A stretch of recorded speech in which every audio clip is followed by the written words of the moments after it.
ஹர ஹர நம பார்வதி பதஜே ஹர ஹர மகாதேவ. தென்னாடுடைய சிவனே போற்றி, போற்றி. எல்லா உலகமும் ஆனாய் நீஜே, ஏகம்பம் மேவி இருந்தாய் நீஜே. நல்லாரை நன்மை அறிவாய் நீஜே, ஞானச்சுடர் விளக்காய் நின்றாய் நீஜே. பொல்லா வினைகள் அறுப்பாய் நீஜே, புகழ் சேவடு என்மேல் வைத்தாய் நீஜே. செல்வாய செல்வம் தருவாய் நீஜே, ஐயாறு அகலாத சம்பரு சோதி நீஜே. சேர நாட்டில், அதாவது மலை நாட்டில் 3 சிவாலயத்தை ஒரு பொழுதுல தரிசனம் பண்ணணும். அதாவது ஒரு நாளைக்குள்ள தரிசனம் பண்ணணும். அது ரொம்ப வசதி, ரொம்ப விசேஷம். தேவர்களால பண்ண முடியும், மனுஷாலால சுவாமியினுடைய அனுகிரகம் இருந்தால் நடக்கிறது, சாத்தியப்படுறது. அதுல 3 சிவாலயம். இங்க இப்ப நாம உட்கார்ந்து இருக்கக்கூடிய வைக்கம், இதற்கு அடுத்து போகக்கூடிய கடுந்துருத்தி, அதற்கு அடுத்து இருக்கக்கூடிய ஏத்தமானூர்ங்கிற 3 சிவாலயம். இந்த 3 சிவாலயமுமே மகாதேவ கஷேத்திரம். இந்த சிவாலயம் ரொம்ப விசேஷமானது. வெகு வருஷத்துக்கு முன்னாடி கரண் அப்படிங்கிற ஒரு அசுரன் ஒத்த கால நின்று எத்தனையோ வருஷ காலம் தபஸ் பண்றான். சுவாமி பிரத்யட்சமாறார், உனக்கு என்ன வேணுங்கிற. சுவாமியை பார்த்த உடனே பேசாம நிக்கிறான். நீயே குடு, உன்னையே குடுன்னு கேட்கிறான். சுவாமி எதை கேட்டாலும் கொடுத்துருவார். வேண்டத்தக்கது அறிவோய் நீ, வேண்ட முழுதும் தருவோய் நீ அப்படின்னு வாக்கு.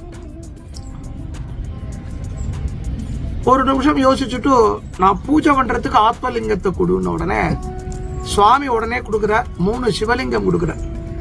உன வலது கையில வாங்கிண்டா, இன்னொன்னு இடது கையில வாங்கிண்டா.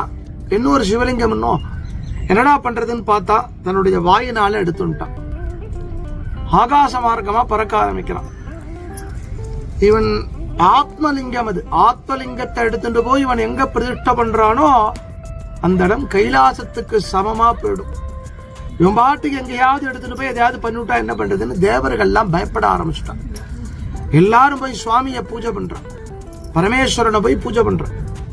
கவலைப்படாத, அதுக்கும் அனுகிரகம் உண்டுங்கிற.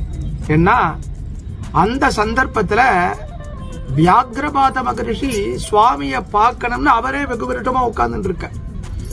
அப்படி ஒரு உட்கார்ந்துட்டு இருந்த இடம் தான் இந்த இடம். கால வேளையில கிளம்பின அந்த கரண்கிற அந்த அசுரன் இப்படி ஆகாச மார்க்கமா வரா. சாயந்தரம் அனுஷ்டானம் பண்ணணும். அனுஷ்டானத்தை விட்டுட்டோம்னா எதுவுமே இல்லையே. அனுஷ்டானம் பண்ணணும். இறங்குறான். இவர் உட்கார்ந்துட்டு இருக்க.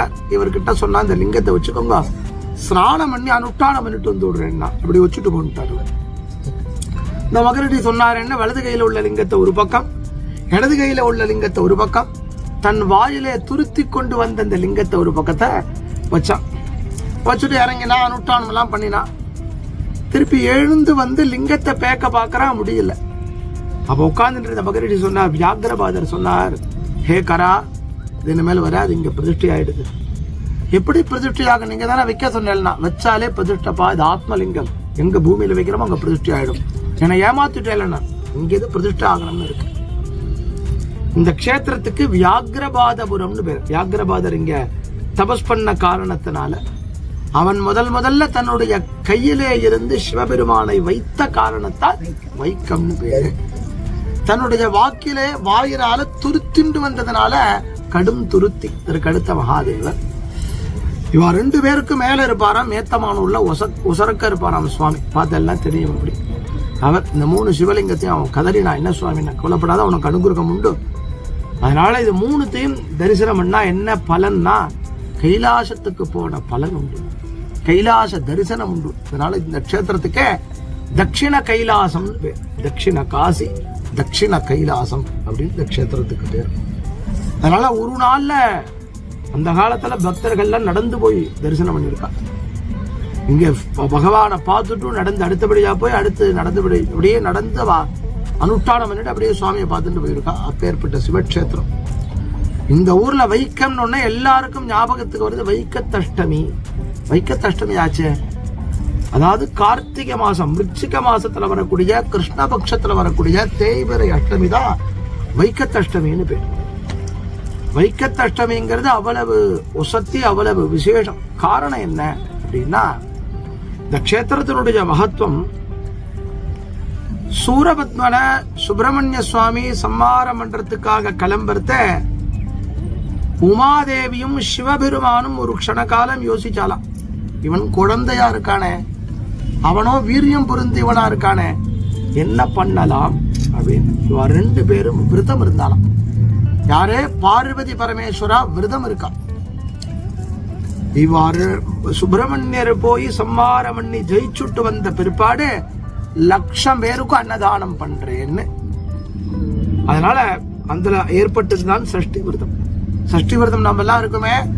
சில பேர் பார்த்தா பச்சை ஜலம் சாப்பிட மாட்டான், பேசாம இருப்பா, எப்ப பார்த்தாலும் சுவாமியை நினைச்சுட்டே இருப்பா, திருப்புகழ பாடிண்டே இருப்பா. திருப்புகழ்ல இல்லாதது கிடையாது, அருமருந்து சொல்றதே.